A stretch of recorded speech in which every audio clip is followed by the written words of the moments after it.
So we continue reading Owen Barfield's fairy tale, The Silver Trumpet, and we've already had like five meetings, and I think it's the sixth one. And uh, the chapter that we're going to read is, I think it's chapter 10, if I'm not mistaken. Um, yes. And before we start, I just want to say that when I was translating the whole thing into Russian, I was really, it was, let's say this, it just describes how Princess Gamboy talks to Lily and makes her afraid, like deathly afraid, of something. And I remember just hair on my body standing up the way she does it. And this is, I think, one of the, Barfield's way, one of the way that Barfield shows the power of words, that words are not just labels, and they are powers, and they're spiritual powers that we have the power over, based on what we listen and what we speak. It's just my feeling. So anyway, I'm gonna start. Chapter 10. Well, my dear, said Aunt Gamboy, closing the door behind her. And did you have a nice walk? It was the first time Aunt Gamboy had ever called her niece my dear. Lily couldn't help feeling a little proud, because that was what the amalgamated princesses called each other. And though she didn't like those ladies very much, they were grown up. They called each other my dears, and children little dears. Lily had always hated being called little dear. So when Anne Gamboy called her my dear, she was very glad.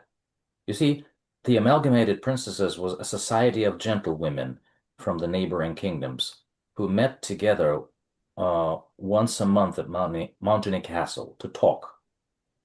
They had all been princesses at one time of their lives, but had been banished from their countries for disobeying regulations. Some of them had tied their hair up before they were 21 years old. Some of them had neglected to keep it well kemmed, and some of them had worn the wrong clothes, and some of them had broken other laws of which you have not heard. But they were all alike in this, that they were no longer princesses. That was why they called themselves the Amalgamated Princesses, and they all acknowledged Anne Gamboy, who really was a princess, as their leader. Gamboy, who really, oh, sorry, so Lily knew that if Aunt Gamboy called her my dear, all these ladies would be sure to call her my dear too, and she would no longer have to bear that horrid patronage. That was why, although she had been so cross when she first heard Anne Gamboy's step on the stair, she turned to her now with a pleasant smile and said, "Yes, thank you, Aunt." Anne Gamboy sat down.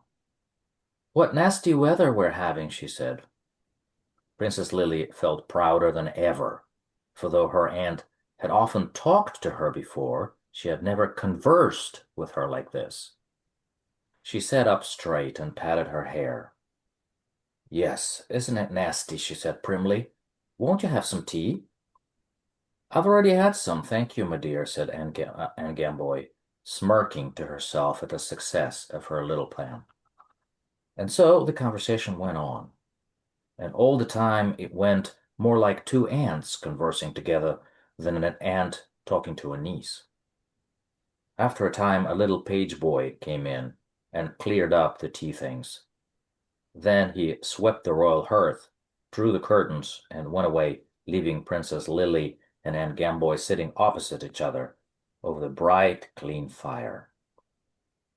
They sat watching the flames in silence, and Princess Lily forgot all about the toad, and only thought how nice it was to be quiet and peaceful and grown up, and how kind Aunt Gamboy was when you really got to know her. The clock ticked the silence away. A rustling sound, a mouse in the wainscot, or perhaps somebody scraping a chair in the room below. And behold, And Gamboy gave a little tittering scream. Yes, she did, and hopped up on her chair, switching her skirts about her knees. What was the matter? Little Lily's heart went thump, thump. Why, aunt? She cried. Why, aunt? She cried, trembling to see her aunt tremble so. Whatever is the matter? But Aunt Gamboy was panting, so it seemed to her niece, for want of breath. She began to gasp words out. I thought it might be and then her teeth chattered, clack, clack, clack, like Spanish castanets, so loudly that she could not utter the last word at all. Now Lily had never looked inside her aunt's black book. If she had, she might have seen a paragraph beginning, teeth chatter, how to make A. Others, B. Own. And she would have noticed that B was underlined, which would have been a very good thing for her. But as it was, her teeth began to chatter too. But there's nothing more terrifying than to see someone else terrified. And she too jumped up on her chair and snatched at her skirts, though without knowing why.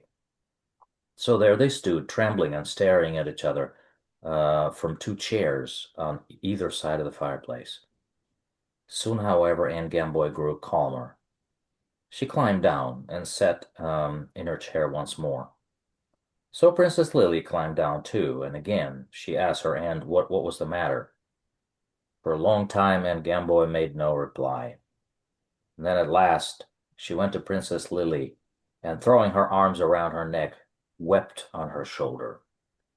"Oh, my dear," she cried, shuddering, "I thought I heard a t—" and she gulped a sob down and would not speak the word. Then suddenly it came into Lily's mind that the thing her aunt was so frightened of, the word she could not speak, was toad. As the tide rushes into a pool of sand, rushed back to her now the memory of her afternoon's walk and of the great green shining thing with its bulging eyes. In a moment she became even more trembly than Anne Gamboy. She shivered and shook, so that the chair rattled beneath her, and her eyes opened themselves wide and stared as they had stared only once before when she was a baby 2 days old. Her breath came faster and faster, and Gamboy unlocked her arms from her niece's neck and stood up, whereas Princess Lily gave one long sigh and fell with her head over the arm of the chair like a doll. And Anne Gamboy, looking her up and down without moving, uttered the word successful. And then she sat down in her chair again to wait. Weak, she murmured to herself, a weak child, easily upset. A weak child, a lonely father, and here Anne Gamboy rose and looked at herself in the glass. Princess Gamboy, at your service, she simpered, bowing to the image in the mirror, which bowed as politely back. Little Lily on her chair began to stir her limbs. Aunt Gamboy arranged her face in front of the glass, knelt down beside her niece, and began to whisper to her the most pitiful words. "My darling childie, are you better now?" she whispered. "Put your head in my lap, my sweet." There, then." And Princess Lily opened her eyes and looked wonderingly up into her aunt's eyes. And then, when she saw who it was, a trustful little smile spread over her face, and she closed her eyes again and pretended to sleep. Anne Gamboy began to talk to her. "Are you afraid of toads, Aunt?" said Lily, opening her eyes. "Hush, dear, don't think about it. Don't think about it." "Yes, but are you?" "Hush, hush, there's a good child. There are not many things your old aunt is afraid of." "Yes, but tell me, are you afraid of toads?" "Hush." "And," said little Princess, beginning to cry, You are afraid of them. You are. Oh, what are they? What will they do to me if they catch me? Tell me. And she began to shiver again. But Anne Gamboy, who had just promised the king to help his daughter to conquer her fear, said nothing and looked away. She's frightened, thought Lily. If she, who is so strong and fearless, cannot protect me, then who will? And she wept for loneliness and fell to trembling again more than ever. Then she thought of her father. Father told me there was nothing to fear, she sobbed out. And Gamboy said nothing. Father told me there was nothing to fear, she cried again. Yes, but your father, said Aunt Gamboy, and stopped. Why should he tell it to me if it wasn't true? Is, went on Aunt Gamboy slowly, as though she hadn't heard. She was thinking of something false to tell her niece. Oh, I'm so frightened. Need I sleep alone tonight? Wailed Lily. A man, finished Aunt Gamboy. Your father is a man, my child, and doesn't understand. Oh, why not? Cried Lily miserably. I'm going to tell him at once and ask if I can sleep in the next room, in the room next to his tonight. And she started running toward the door. Come here, said Aunt Gamboy from her chair by the fire. No, I'm going to find the king. Come here. I want my father. Listen, Lily, do you love your father? Yes. Do you know that he is very tired and unhappy just now, and very full of affairs? Are you going to trouble him still more and turn his hair gray? For shame. Besides, he's a man, and he couldn't understand if you did tell him. He couldn't help you. If you love him, you will say nothing about it. Poor little Lily was young enough to believe all this, and believe that it would be very wrong to tell her own father that she was trembling. I won't tell him, Aunt, she said. May I come and sleep in the room next to yours tonight? You are a good girl. Of course you may. And we'll both do everything we can to keep them out. If we can't, and she shrugged her shoulders, we can't. That's all. Saying which, Aunt Gamboy turned and left the room.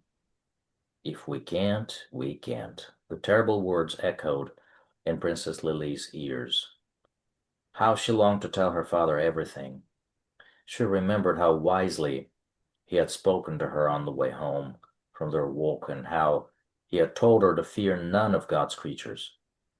Why? Um, he had even laughed at the horrible thing, as if it was a joke. Perhaps it was a joke.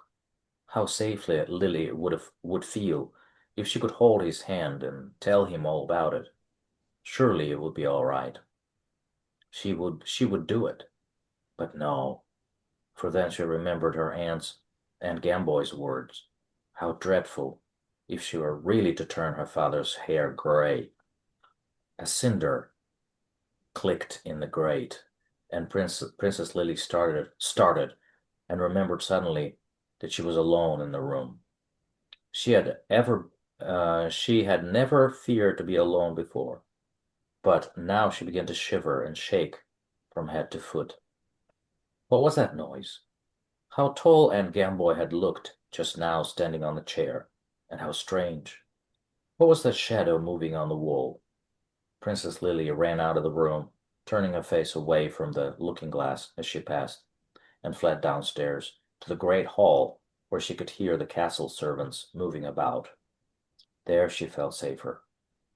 Meanwhile, Aunt Gamboy was talking to the king in the tea hall.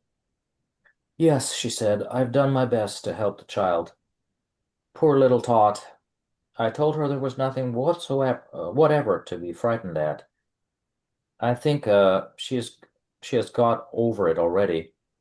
I'm sure you will find that she will say nothing more about it to you. But keep quiet about it yourself, my dear. By the way, in case she should feel, by the way, in case she should feel at all nervous, I've arranged for her to sleep in the room next to mine tonight. She said she would feel quite safe there. Quite safe. And the king, who knew nothing of what had happened upstairs, was much moved and full of love for Anne Gamboy because of her kindness in helping his daughter in her trouble.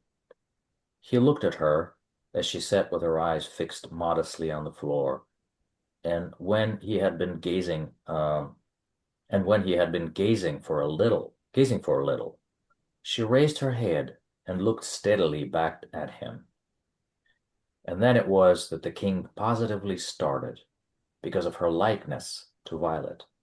Her eyes seemed to grow larger and more transparent, and to move nearer to him, and it was as though a voice spoke out of them, saying, "It is I, Violet, who am looking at you, my own darling, not dead, but hidden in here." And as he looked, an agony of dreary longing sighed in the king's lonely heart, like a wind over the sea at night, and with it came once more the dream, and filled all the room, till the world and the castle and the walls of the room grew shadowy and far away, and only the queen was near. He leaned his head over the table, nearer to Gamboy's. "Most gracious lady," he began whispering to her, "pardon the intrusion, pardon the intrusion, pardon the intrusion. Uh, if I'm somewhat too forward in my address, you must believe that it is your beauty which has stolen my manners." What a fool, thought Aunt Gamboy, as she listened to what he was saying. What a fool he is. But he is rich, and a king, and uh, I would like a prince to my son, or a princess to my daughter. Uh, that night, Princess Lily, lying in the room next to her aunt's, dreamed a dream. She seemed to be standing amid long green grasses by the margin of a willowed pool, waiting for her father. How happy she was! But suddenly the grass near her began to move, and she walked away pretending not to hurry, for she knew something dreadful had seen her.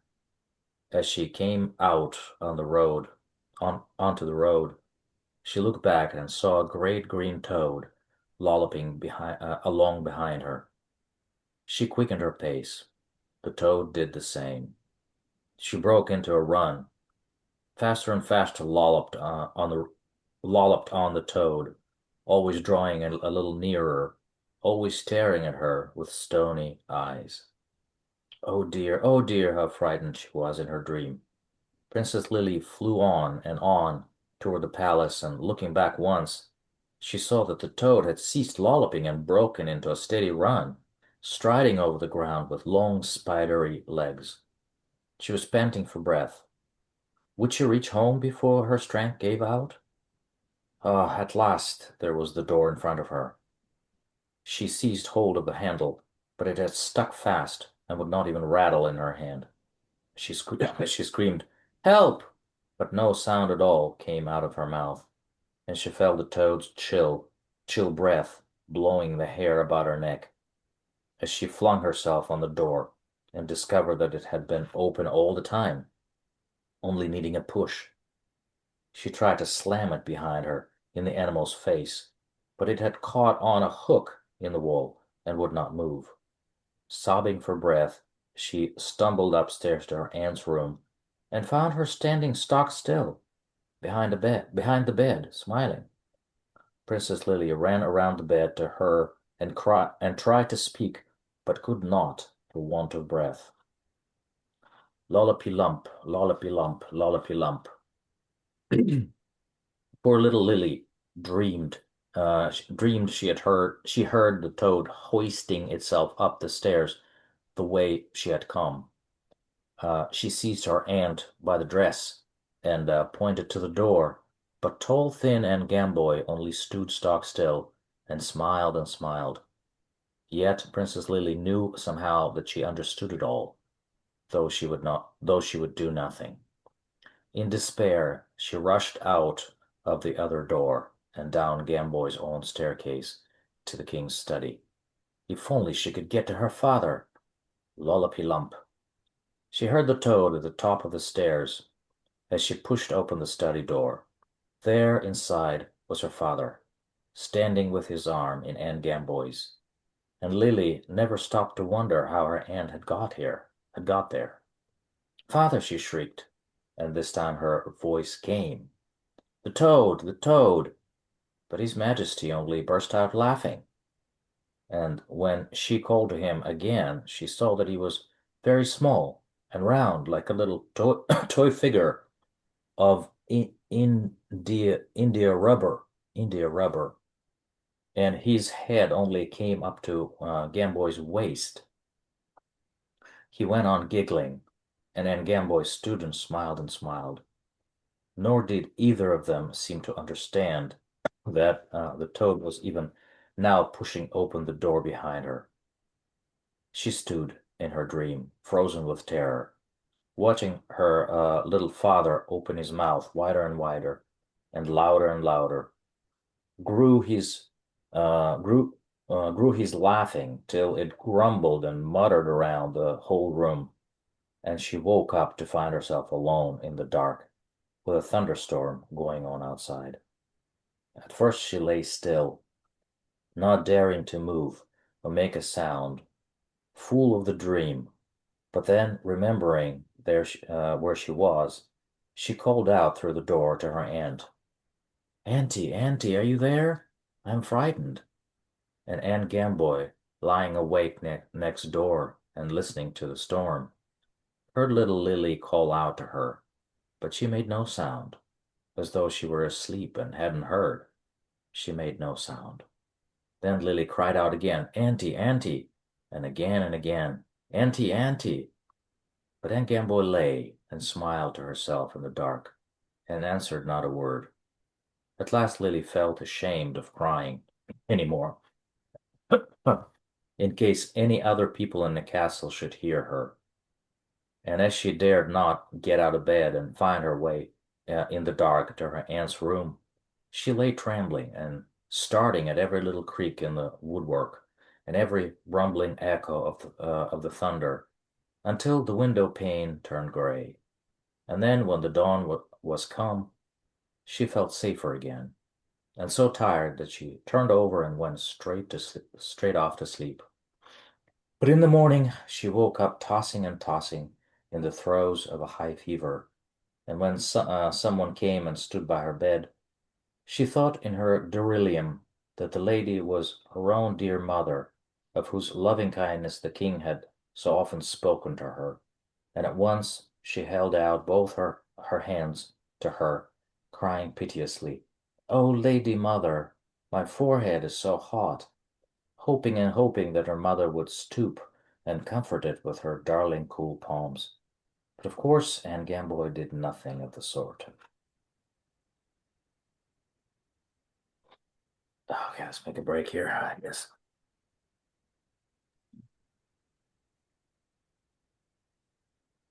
That aunt is so scary. It is quite a chapter, Yes. isn't She's so scared. She's scared. Yes. it? Yeah.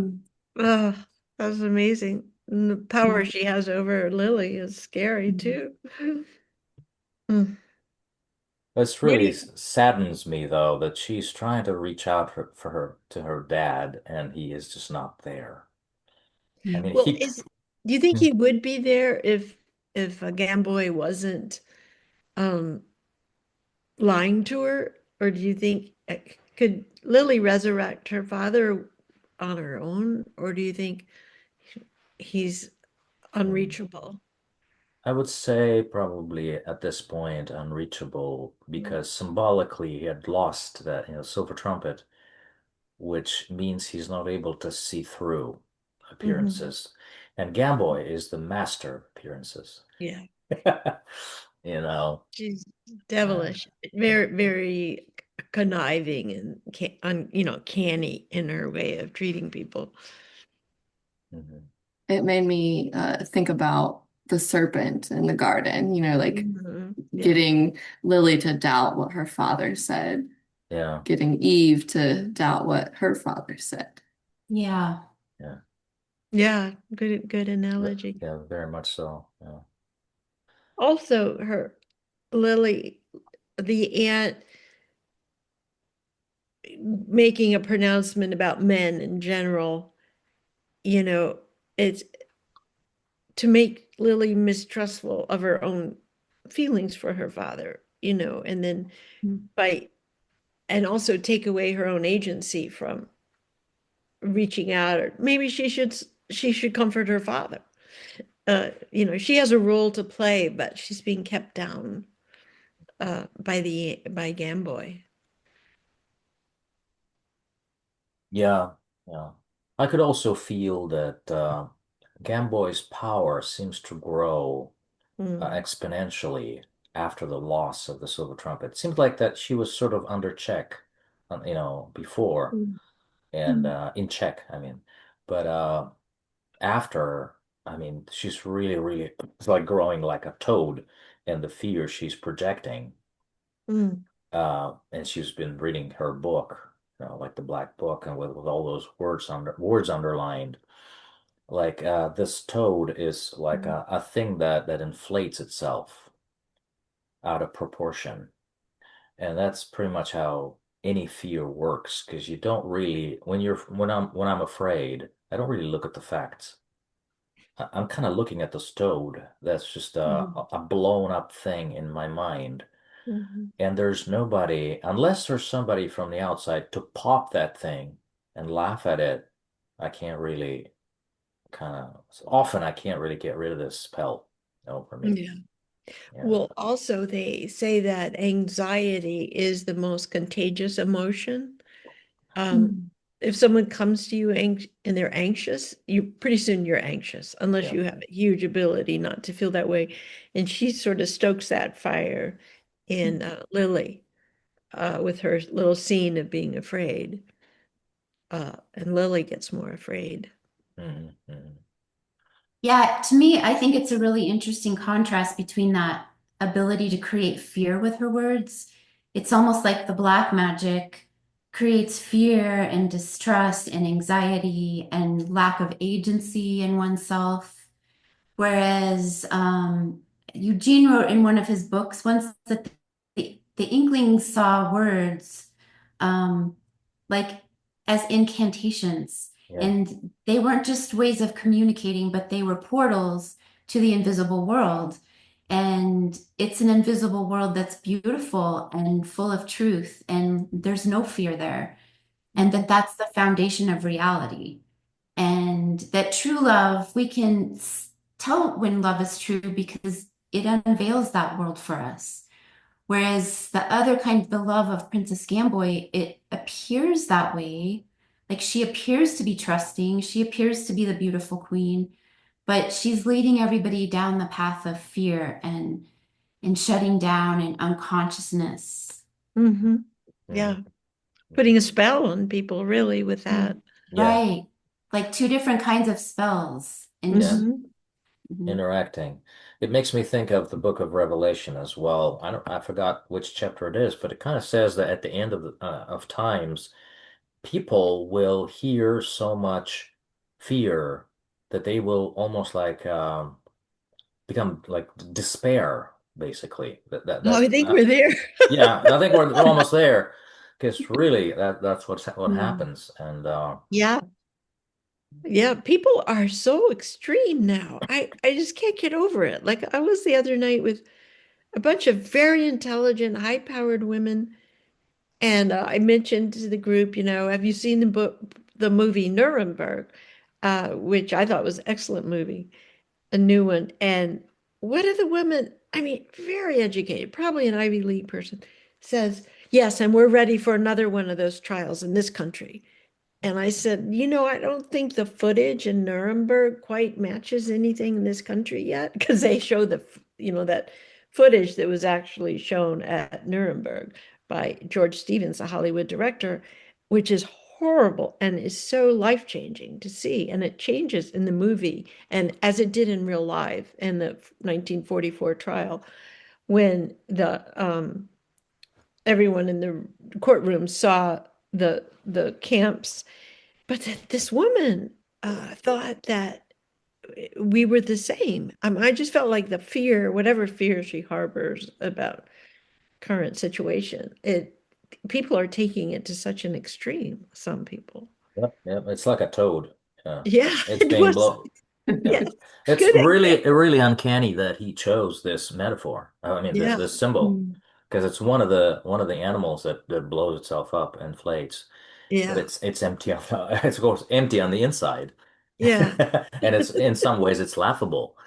I Yeah. mean, but it takes a father to point it out, Yeah. but there is no father. You know? Exactly. Oh my goodness. Exactly. Yeah. It's Yeah. it's contagious. Yeah, and Mm. I think what Jolene had talked about, you just mentioned the serpent in the garden. And I think that's the point of that story too, where, Adam and Eve are supposed to like conquer the beasts and they're supposed to, be the lords over all of this creation. And yet they're conquered by this tiny little grass snake. And I think the author is almost like, you know, exaggerating how we can just be overcome by things that are just ridiculous Yeah. almost. Yeah. Yeah. Yes. Yes. I'm looking to see what year he writes the book. Have we talked about that before? Um, He wrote it in 1923, published like oh, so uh, right after and World War One. yes, yes, yes. Yeah, yeah, things were starting to ramp up a little bit in Germany with the Nazi Oh Party. yes. Yeah, he could see, he could feel Yeah, things that are coming. Yeah. yeah, wow. Hmm. Wow. I was gonna say, in the Soviet times, there was a children's writer, Kornei Chukovsky. So growing up, when we all knew his poems, it's like Dr. Seuss here. But in one of he was actually accused for writing satire on Stalin Mm. because in one of his poems or fairy tales, uh, the villain is the cockroach, and Stalin had huge like mustache with cockroach, like pretty much like cockroach. He was small, just like a cockroach, but he inspired so much fear in everybody that even like elephants and hippopotamuses were so afraid to even come near, and nobody could understand why, and then it takes a little sparrow like that flies from nowhere and just opens everybody's eyes. Guys, you have teeth, you have fangs, you have claws. Why are you afraid of a cockroach? But they say basically, you don't understand. You just haven't seen it. Yeah, you don't understand. So go away. And then it goes away. But there's another, beautiful ending to it. But he was accused for satire. Oh, wow. Was he punished or just No, no, no. I think it was posthumously that I don't know how somehow the Soviet censorship somehow leaked some of those things into the culture in interesting? movies and Yeah, literature. I don't know how they couldn't notice it. It was yeah. in plain sight. Wow, But wow. Hmm. Hmm. It's kind of interesting that it was a sparrow too that pointed it out to everybody, because just like it's a small thing that can scare us, sometimes it's small people that can see reality Hmm. more clearly. yeah, yeah, Yeah. yeah, very Because much I so. think you said this in an essay. Sometimes little people aren't invested, their egos aren't invested Hmm. in Yeah, calling the ball black, yeah. for example, when it's really white. Hmm. Hmm. Yeah, true, Yeah, true. the Emperor's New Clothes thing. Yeah, it's amazing how kids can see through. Mm. Hmm. Mm. Well, I Hmm. was even thinking that with Lily, like she could see through Gamboy until, you know, Gamboy struck a desire in Lily's heart, and then she Oh, couldn't see Yeah, through it anymore. yeah, yeah, yeah. so what Also was that, that oh, I'm sorry. desire? What? I was just wondering, what was that desire she struck in Lily's heart? Like to be included, I maybe? Well, think that, so, like to yeah. Hmm. seem grown up. Hmm. Well, it's also being with the popular girls, that it's this adolescent thing of that was a higher status thing, the amalgamated princesses. And if she was taught to like one of them, she could be one of them. And the most blinding thing I think of children in the transition between childhood and middle school, say, is wanting to get into the right group. Yeah, And they'll sacrifice anything, especially little girls. And I see it all the time where I used to go to schools a lot, and in every grade, kids would be very, very open, sharing, and make fools of themselves. And I'd go through the grades and I'd get to fifth grade and then sixth grade, and not one kid would raise their hand. And to expose themselves, was going to be too dangerous. And it broke my heart because the little kids, the second graders and the third graders, they tell you everything on their mind yeah, and yeah, compare themselves to you a lot. They were writing, they were doing. So I talk about this a lot if I talk to college kids, I say, remember who you were at 7. Go back because exactly. you can retrieve some of that, you know. Hmm. Hmm. But it really rang through to me when she's uh impressed with being called, what was it, dear, my Dear, dear. my dear, yeah. Yeah, she got pulled in to the system.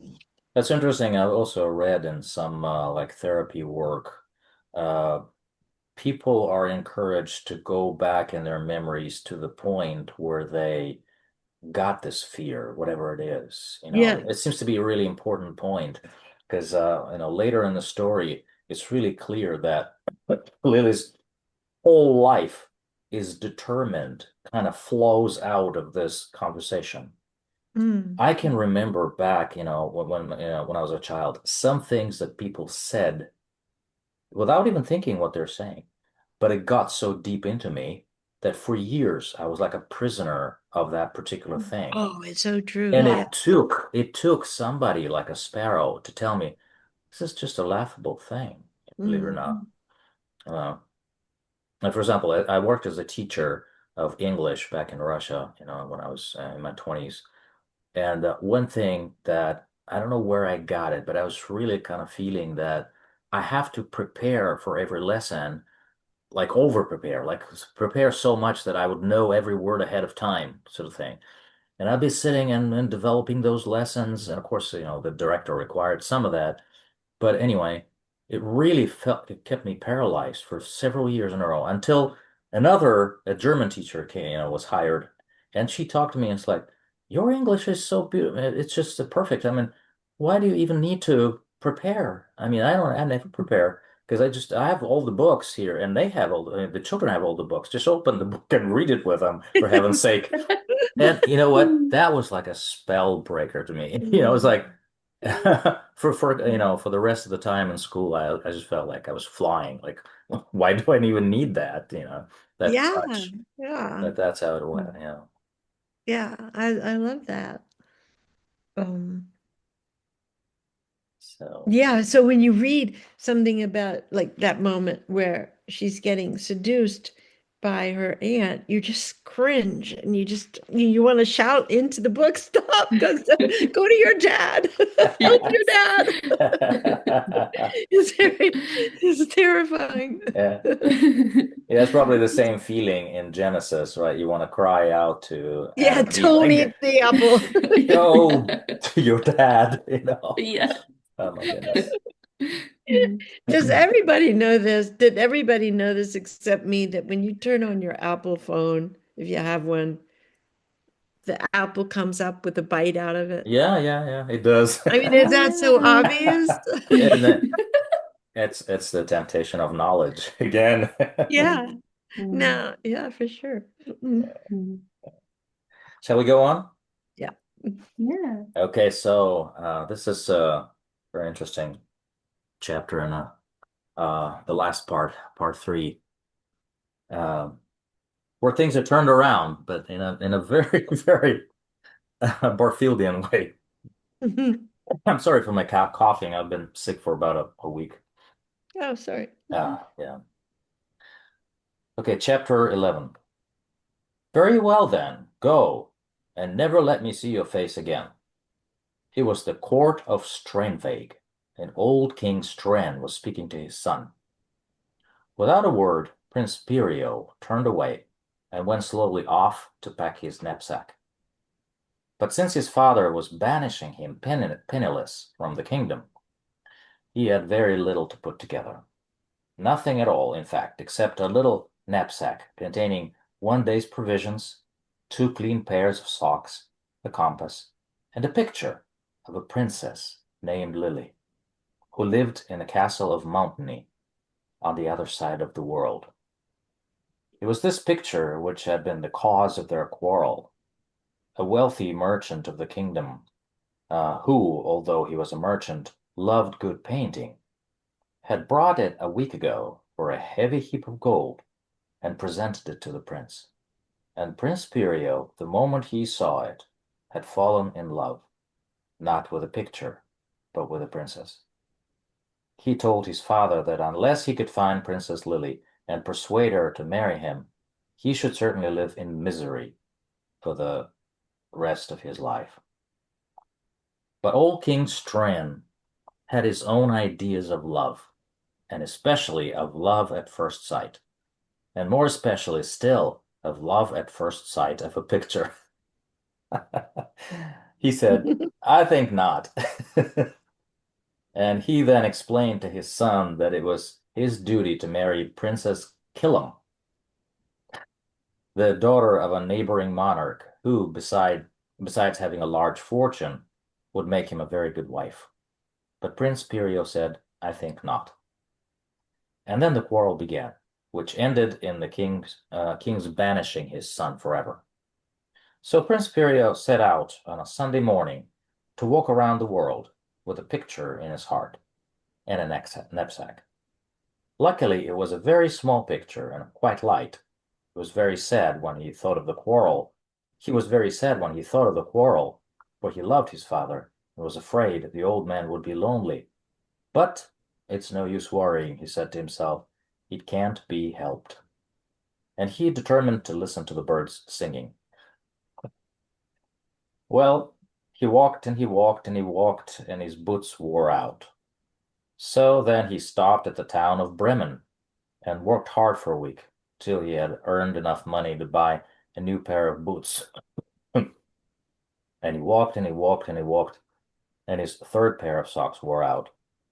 So then he stopped at the town of Tobolsk, which happens to be 1,000 kilometers to the north of from the town where I was born, Omsk. So it's in Russia. Yeah, Tobolsk. And worked hard for a week till he had earned enough money to buy 3 pairs of socks. As for food, he lived all this time on roots and berries and what he could beg by the wayside. But he brought a little meat with the money that was left over. He bought a little meat with the money that was left over when he had paid for his boots, and a little more with the money that was left over when he had paid for his socks. And he walked and he walked and he walked till his knapsack wore out, and the picture dropped through the hole onto the ground. But luckily the ground was frozen hard at that time, so that although the picture fell face downwards, it didn't get smudged. Then he stopped at the town of Yakutsk, happens to be in Russia as well, and worked hard for a week till he had earned enough money to buy a new knapsack and a little more meat. And he walked and he walked and he walked, and his boots wore out again. So he stopped at the first large town that he came to. But it seemed as though he had been in that town before. But it seemed as though he had been in that town before, for he found that he knew his way about the streets. What is the name of this town? He asked of the first kind face that he saw. Yakutsk, answered the face. How can it be? Said the puzzled prince. I left Yakutsk a month ago, and I've been walking ever since. Let me see your map, said the face kindly. Alas, said the prince, I have no map. When I left Strenweg, I set my course by compass, and I have steered myself by that and by the stars. But at that, the face looked so old-fashioned and its owner hurried away so fast that he didn't care to ask anybody else just then. But when he had finished his week's work, he asked his master, "How shall I get to Mountainy Castle?" "Mountainy?" said the master, a knowledgeable fellow. "Let me see. Ah, that is in warmer climes. You must turn down south. It lies south-southeast by 2 degrees east, and then back a little way." So Prince Pirio bought some new socks with the money he had earned, set his compass again, and started off. But he was dispirited because he had thought, when he had set out from Stranway, that if he only walked by his compass, he must reach Mountainy Castle by the very shortest route. And what am I to do, he said to himself miserably, if I walk for a month and find myself back here again? But at last, after walking for 2 months, he learned that he was only 3 miles from Mountainy Castle. It was night, and he entered a little inn, for he had saved some money from his last purchase at Yakutsk to have at the end of his journey, meaning to rig himself out a little before he went a wooing. "Go away," said mine host, coming out of the parlor door. "I have no room at all for you. There's a big party dining here tonight, and many of them staying, and I am at my wits' end already." Yet Prince Pirio, who had come to understand a good deal about faces in the course of his beggar's walk around the world, saw at once that the man was not really unkind, but only very tired and troubled. So he thought he was tired. So though he was tired out himself with his day's tramp, he said gently, "Perhaps I can help you. I can't cook, but I'm sure I could wash up rather neatly." At once the man began to smile. "I'm sorry I spoke so tartly," he said. "It's very kind of you to offer help. I'll tell you what, I can give you a room to sleep in, but demme, if you shan't have a kip in the kitchen. No sheets and blankets, but at least it'll be warm. I expect the lit, my cook, will knock you up some kind of bed. He's a bony little carpenter, is my cook." Prince Pirio entered the inn, took off his coat, and started in at once to help mine host lay the table. Going out to the kitchen to fetch in more crockery, he noticed what an odd little fellow the cook was. To begin with, he was scarcely that high, and besides that, he had a way of whistling and singing to himself as he went about, not regularly, but in sudden jerks and snatches. He fidgeted, too, at abrupt intervals. He would be moving smoothly and silently to and fro, just like any other cook, except that he was so small, when all of a sudden he would shrug his shoulders and click out a leg or an arm in front or behind or to the side of him. His eyebrows would shoot up and his lips out, and he would whistle half a phrase of music, such as "God save our or "Speed Boney Bo," or perhaps "Mary, Mary, quite contrary, how does your gar," and then remembered himself and stopped dead, and go on quietly with his work again. Prince Piria could not help laughing at first, but he soon saw that the cook was an absent-minded little fellow, absent-minded little man, and that the head, which seemed so very much too large for that crooked little body, was crammed full of some trouble of its own, which couldn't get out. But now the guests had arrived, and were all assembled in the dining room, talking. "Ha ha ha! My dear sir, so sorry he can't come. Ha ha ha!" And the best of the thing was, old Gamboy. "What? No. Ha ha! Delicious soup. Now, my dear fella," that was what Prince heard as somebody opened and closed the dining room door. The prince and the little cook were both very busy running in and out with heavy dishes. Prince Piria had never done this kind of thing before. Hitherto, other people had always waited on him. But didn't he enjoy it, tired as he was? What he liked most was to set down an enormous dish in front of mine host, or in front of the vice president at the other end of the table, and then to whisk the covers off and to watch the cloud of steam leap up after it, like a man trying to catch his hat. And moreover, as he walked out into the kitchen, he saw a tiny little porky reflection of himself in the bright nickel-plated cover, which made him laugh for pure joy. He had long ago forgotten how weary he was, and when the dinner was over and the dwarf cook began to show him how to wash up the dishes, he was as ready to talk. He was as ready to talk as the cook was ready to listen. He began at the beginning, therefore, and told the little man all his adventures. His setting out from Stranvig and his long, long tramp around the world. At first he was greatly disconcerted by the little cook's old manner, for he would be explaining some exciting adventure encountered on his journey, how once he was robbed by a thief and another time nearly murdered by cutthroats. And then when the little cook, who appeared to be following his story with the greatest interest, would suddenly shoot up his eyebrows, click out an arm, and shrug his shoulders, all in a trice. And there he would stand looking for all the world as though he had been frozen still in the middle of a dance. The first time the cook did this, the prince politely stopped his narrative and waited. But go on, cried the little man. This has got nothing this has got nothing to do with it. I'm listening. So Prince Piria went on with his long story till he reached the point where he had asked the name of the town he had been in before and was told Yakutsk. How did that happen? He paused and asked the cook. Did I dream it?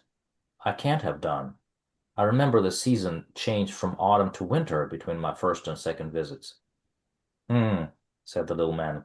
What map did you use? No map at all. I used a compass. Oh, that explains it, said the cook.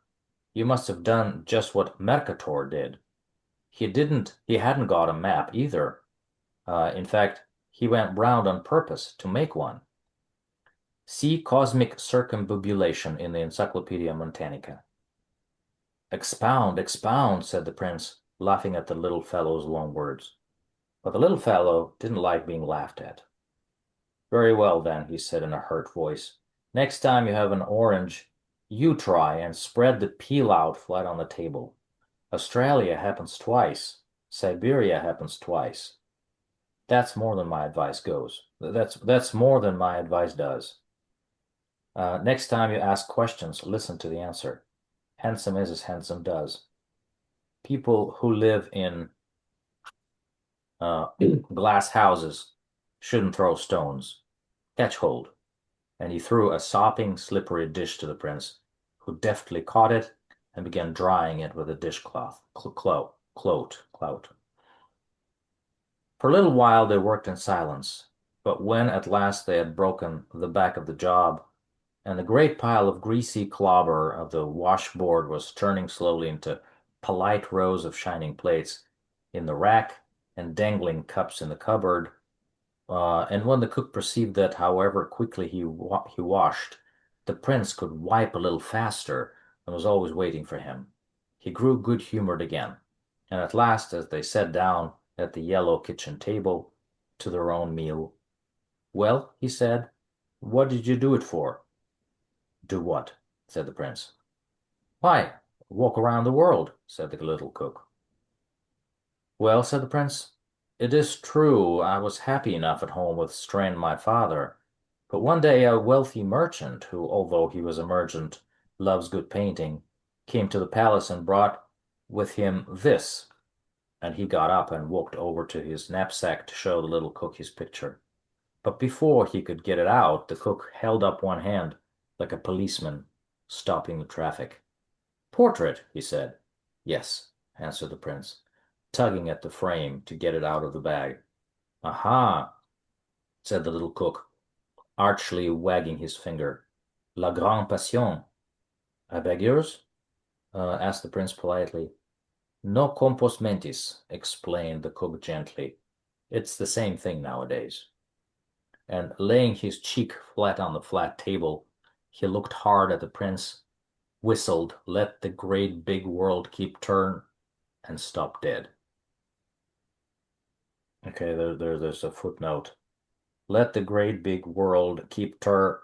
Of course, this is not really the tune the little cook whistled, any more than the language I'm writing in is the language which he and the prince spoke. But as nobody would understand the popular songs of Mountainy, if I quoted them, it seemed better to find the English songs most like them and put them in instead. Much better. So he stopped dead. What pleasure it gives me to see us all here again tonight. Here, here. Shame. No, no. Telewich, the port is with you. This grave occasion which calls us all together calls for something more than. Once more a burst of talking floated in from the dinner room as somebody opened the door and went out into the yard. All the same, said the cook at last, lifting his head slowly from the table and addressing the prince as though he were a baby. Let me see, pretty picture.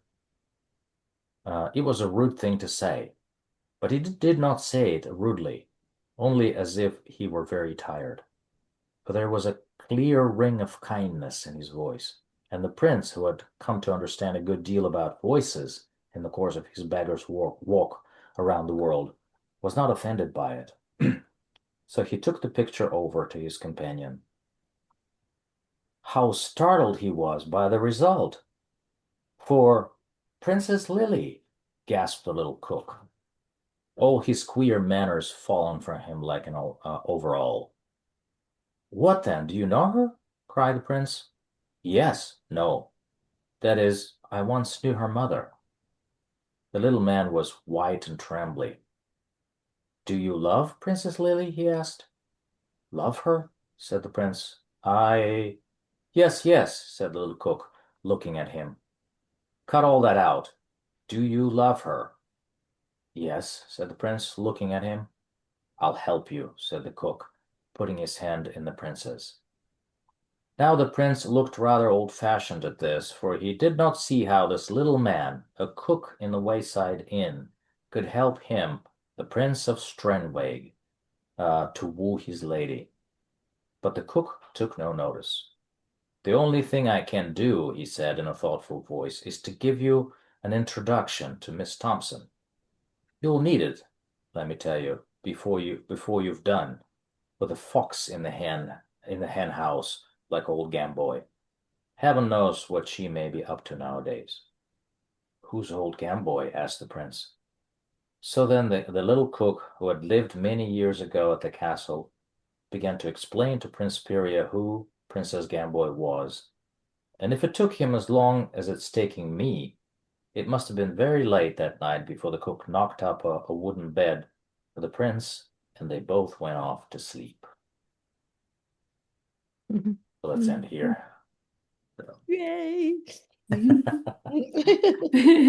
So that's kind of a funny turn of events. I don't know. Yeah. Yeah. It kind of that's what Owen Barfield does all the time. It's like he goes from one extreme to another. He goes from like the lowest depth of fear to of something very funny and grotesque and almost whimsical, in a Mhm. moment, and it kind of throws you about. Stylistically, it's very interesting the way he puts it together. Yeah, it is surprising. So, actually, Mhm. believe it or not, first time I read this fairy tale was about 15 years ago, and it never occurred to me to think about the name of the prince, Prince Pirio, I mean. Uh, and so I'm not sure that's what Barfield meant, but to peer into something means to be super attentive to what you're seeing, Mm. as opposed to Prince Kersey, who's courteous, of course, but he didn't peer. Probably. If you're deep enough. Yeah. Did you But translate this into Russian? yes, yes, yes, Yeah. yes, yes. Oh, so Yeah. you really knew every word Uh-huh. intimately. Yeah. Yeah. Yeah, But and you're, oh, yeah, go yeah, go ahead. ahead. No, no, it's okay. I'll I was remember. going to say you're right. He peered into, like, he saw the picture and he peered into the person behind the picture, Yeah. whereas most of us get stuck just on the appearance. Yes. Mm. Yes. That's what I was gonna say. You took words out of my Okay. mouth. That's just my wild guess of what this name means, maybe. Mm. But what's interesting is that Barfield will repeat this phrase twice, that he fell in love with a girl, not with a picture. And at first, when I read it the first time, I didn't get it, but the second time, it really caught my attention that he's making this contrast between two princes. One is peering into the substance, and the other one is satisfied with appearances, unfortunately. Mm. But Mm. anyway, Right. so Yeah. Does it feel almost like a folk tale to you, like a Russian folk tale? Does it have that kind of unusual pattern so that, uh, but not Russian folk tales. Russian folk tales are more like European in some ways, like yeah, witches and but it is still, I mean, in some ways, this fairy tale kind of reads in a more like a medieval European tale to me. yeah, yeah, I can Yeah, see. uh, Yeah, generally. yeah. Eugene, can you say more about appearances? Because I know that that Barfield dealt a lot with that, like words being appearances, maybe, or or things being appearances for something even beyond that, like a tree being an appearance of like a deeper vision for a tree, Hmm. and how important it is to look beyond just the symbols of things. Yeah, yeah, yeah. Well, that's what I was the two or three times before Owen's grandson joined us, and I thought I would kind of bring up this exact topic because it relates very, very closely to what Barfield talks about in Saving the Appearances in his other book, which is more like a treatise, more like a, really fundamental, pretty much the core of what he's trying to say. And there he puts it in plain words, actually. This is more like a metaphor, but there he just basically says that because of the scientific revolution in scientific consciousness, we deify images, we deify appearances, and we don't notice how we do it. Basically, it's kind of a lens that we have acquired. It's helpful in many ways, but we forgot that it is a lens, and we cannot really confuse the appearance for the thing itself. And he goes back to like basically even uh, pre-Copernican times, where there were many other theories about how the world is arranged, how the world works. But scientists back then saw their saw their ideas as theories. They never, before Copernicus, he says that nobody would even say that my model of how the world works is the truth. It's just a way to describe it. It's a model. It's like it's helpful to predict or calculate certain practical things, but nobody would claim that. And he basically says it's pretty much after Copernicus that people started equating uh, what things appear with how things are. It's basically like that's hence the name saving the appearances. Basically, if something saves the appearances, it must be true. But it's not true. If I can, like, for example, if I see my neighbor walking out his door 7 a.m. each morning, I can have 1,000 different explanations how to save the appearances, how to explain what I see. And if I say that this particular explanation is the truth, I mean, I'm really confusing the appearance with what's actually happening. So basically, Barfield is kind of saying that we are at the point in history where, uh, like my mother, she's like she's an atheist, and she'll say, "Well, see this Artemis mission, they reached the moon perfectly. That means science is true." And I'm telling her, okay, I'm not saying that science is not true. It is helpful. I mean, the way that the kind of knowledge that science gives us allows us to reach the moon. But if something is or practically useful, or something works, it doesn't make it true. It doesn't, I mean, um, it doesn't mean that equals reality.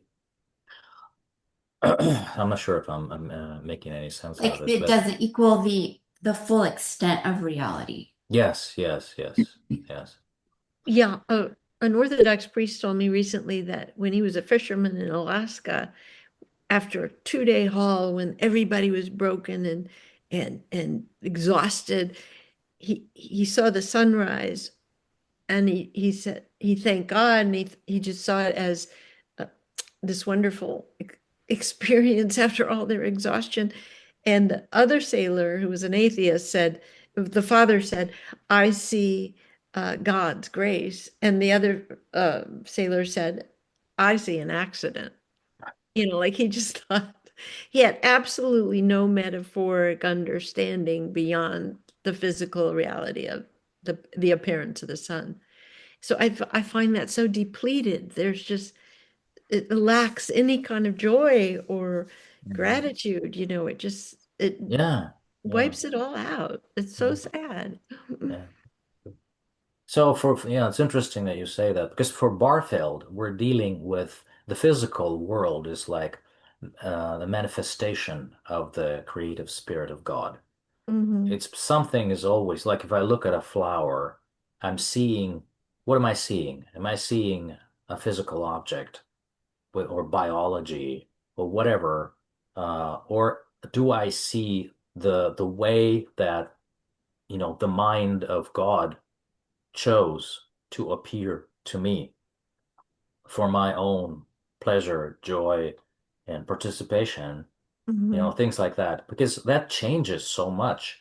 Like if I go out into I have a little like a garden, in my backyard, and I see the cucumbers are starting to blossom, just recently, and I see them, and now of course I will trim, I will do all the scientific stuff, I will prune and I will water, but if I do just that, so much of my experience is impoverished.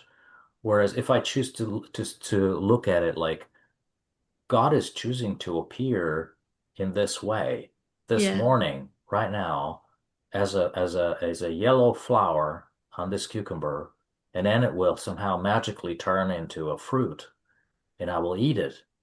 And so this type of consciousness is participatory. It will allow me to go through to not to be deceived by the appearances, but to go through the appearances and commune with the very intention of God Yeah. there, in His presence, after all. Yeah.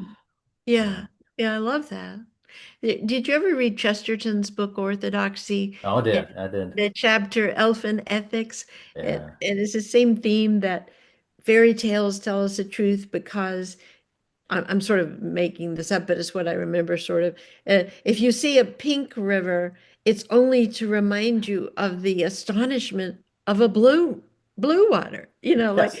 Yeah. to disarm you about the things that are right here around us that we just have, the veil is over our eyes. We don't see the marvel of it. hmm Yeah. I had this really interesting experience. My son just brought a kitten 3 months ago. And every time I feed him, sometimes I like to feed him out of my like hand. I have this interesting strain of thought that uh, it's divine consciousness appearing to me. So I'm actually feeding God I love out of that. my hand. I wonder if Mary felt kind of strange breastfeeding Jesus. What is this even? What is happening here? And Yeah. anyway. I'm not gonna go No, into I this, get it. but I feel that when I look in my little dog's eyes. She comes mm, up the stairs, tries to outstare me, and what is that?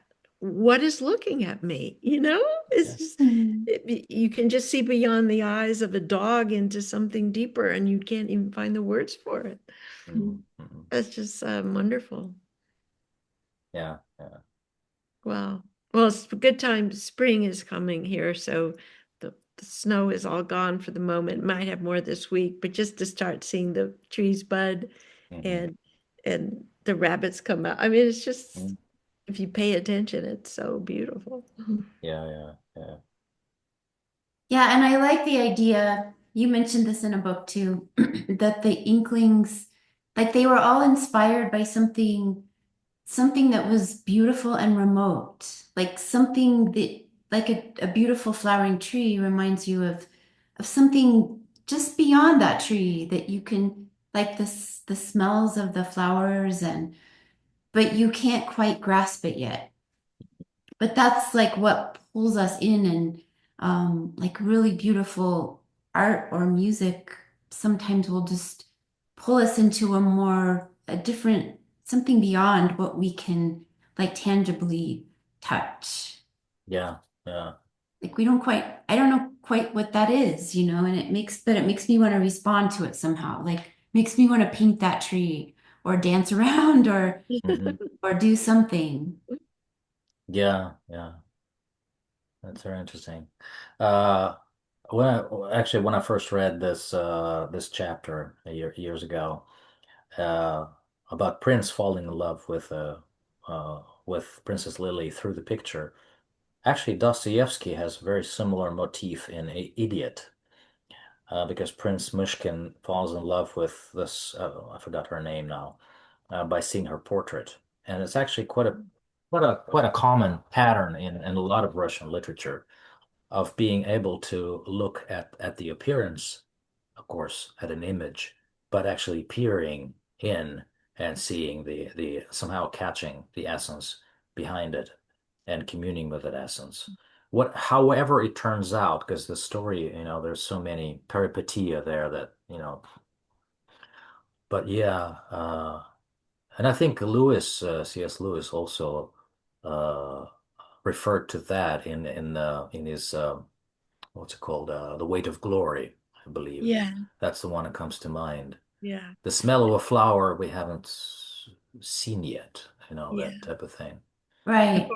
far off country we've never been to. And he talks about the bonfire, the smoke of a bonfire, and what it stirs in you, you'll never. It's a marker toward eternity or paradise. You crave it, but you won't resolve it in this lifetime. So it Mm, leads you on. And he writes beautifully about that in several places. mm. Yeah, what's interesting also is that Prince Pirio was in conflict with his father, who had his own ideas about falling in love at first sight, and what's more, falling in love at first sight with a picture, that type of thing. He was probably like a, good old practical kind of father, and I understand him in that way. But at the same time, Prince Pirio uh, represents someone who sees through, to such a degree that even when the cook asks him, "Do you love her?" He sort of hesitates a little bit, but then he says, "Yes, yes." But how can you? How can you? No, I mean, what do you actually see there? You know, so it's mind blowing and unexplicable because uh, it's kind of interesting that uh, like we live in this neighborhood and we have neighbors. Some people we know and some people we don't. And who are those people? Are they just appearances, or are they like immortal spirits who will be around for all eternity? And so it kind of changes the whole thing. The way you see people. I mean, Yeah. you can only see their picture. We're just images. I am an image, you're an image, but what's the reality behind it? It's always kind of interesting to me. Yeah, and you have to fight so hard from just judging and categorizing in a superficial moment. I find that all the time. Like there's so much more going on there Hmm. that I don't know about the neighbors and other people. And it's a constant practice of trying not to just especially the categorizing. Oh, that's that kind of person. That's that kind of person. This is you. Yeah. And Right. you have to undo that. Mhm. It's like what C.S. Lewis said, that we've never met any mere mortal, and Oh, that we Yeah, play a part on on what road they go down. yeah. exactly. Right. That's the part. Yeah, I love that. Thanks for saying that because you're playing a part in their life. They're all playing a part in my life, but no, playing a part in their life. Mhm, That's mhm. so interesting. Yeah. Yeah. There's also one last thought before maybe we can wrap up. It's interesting that this mysterious cook. I don't know if you have an inkling of who that is, but uh, he's kind of like a sparrow to me. Who's that? The little cook that Prince Oh, the Perio little cook. met, the Yeah, little cook, yeah, kind of whimsical, another whimsical character. But yeah. yeah, He's almost like a Shakespearean character. He's just a little odd duck, that. exactly, exactly, exactly. And yeah, I guess we'll see what comes out of it. I Is he can't wait. somehow the little fat podger? Yeah, you guess Exactly. right. You guess right. Yeah. Yeah. But the way that he survived is really as whimsical as his leaving. Yeah. It's like crazy. You know. Uh, That Podger. Yeah, I forgot about the Podger. That was so strange. Like the yeah. toad and the Podger, and now this guy. Yes, yes, yes, yes, yes. Oh my So goodness. is this guy the fat podger? Yep. He is Yeah. the Podger. Okay, Cook is the also more or the less. podger. Yeah. Yeah. I'm kind of spoiling it for you, but it's No, that's okay. It makes sense. sorry. Anyway. So thank you guys for joining. It's Well, been thank always you. fun. Thank Wonderful. So you. Yeah. Thank yeah, you for hosting. Yeah. absolutely, absolutely. Yeah. So see you next time. I'll send the invitation sometime, maybe in a week or two. Thank you. Uh-huh. Okay. Thank Goodbye, Okay. Thank Yeah. everybody. you. Bye-bye. Bye-bye. Have a Bye. good week. You Bye. too. Bye-bye.